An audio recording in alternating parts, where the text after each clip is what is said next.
ಎಲ್ಲ ರೈತರು ಹೊಸ ಫಾರ್ಮ್ ಶುರು ಮಾಡಬೇಕಂದ್ರೆ ಅವ್ರಿಗೆ ಸ್ವಲ್ಪ ಕೆಲವೊಂದು ಗೊಂದಲಗಳಿರ್ತವೆ. ಅದನ್ನೆಲ್ಲ ನಿವಾರಣೆ ಮಾಡ್ಕೊಳೋಕ್ಕೆ ಕೆಲವೊಂದು ಫಾರ್ಮ್ಗಳಿಗೆ ಅಡ್ಡಾಡಿ ಚೆನ್ನಾಗಿ ಮಾಡಿರ್ತಾರೆ. ಸೊ ಯಾವ್ದಾವ್ದು ಗಿಡಗಳು ಹಾಕಬೇಕು, ಎಷ್ಟು ಡಿಸ್ಟೆನ್ಸಲ್ಲಿ ಹಾಕಿದ್ರೆ ಚೆನ್ನಾಗಿ ಬರುತ್ತೆ, ಆ ಥರದ್ದೆಲ್ಲ ಕೆಲವೊಂದು ಮಾಹಿತಿಗಳು ತಿಳ್ಕೊಂಡು ಹಾಕಿದರೆ ಬೆಟರು.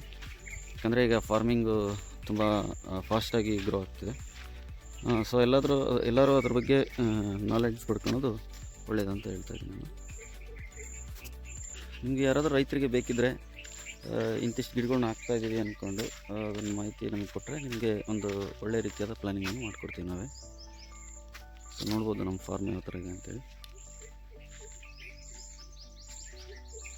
ಈ ವಿಡಿಯೋನ ಫುಲ್ ನೋಡಿ, ನಿಮಗೆ ಇಷ್ಟ ಆದರೆ ಸಬ್ಸ್ಕ್ರೈಬ್ ಮಾಡಿ, ಈಗ ಒಂದು ಲೈಕ್ ಮಾಡಿ.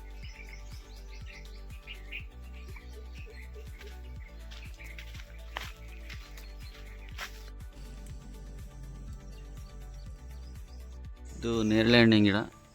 ಈ ವರ್ಷ ಫ್ಲವರಿಂಗ್ ಸ್ಟಾರ್ಟ್ ಆಗ್ಬೋದು ಇದು. ಸೊ ಇನ್ನೂ ಟೈಮ್ ಇದೆ, ಇನ್ನೊಂದು 15 ಡೇಸು. ನೋಡೋಣ ಇದು ಫ್ಲವರಿಂಗ್ ಆಗುತ್ತೆ ಅಂತ.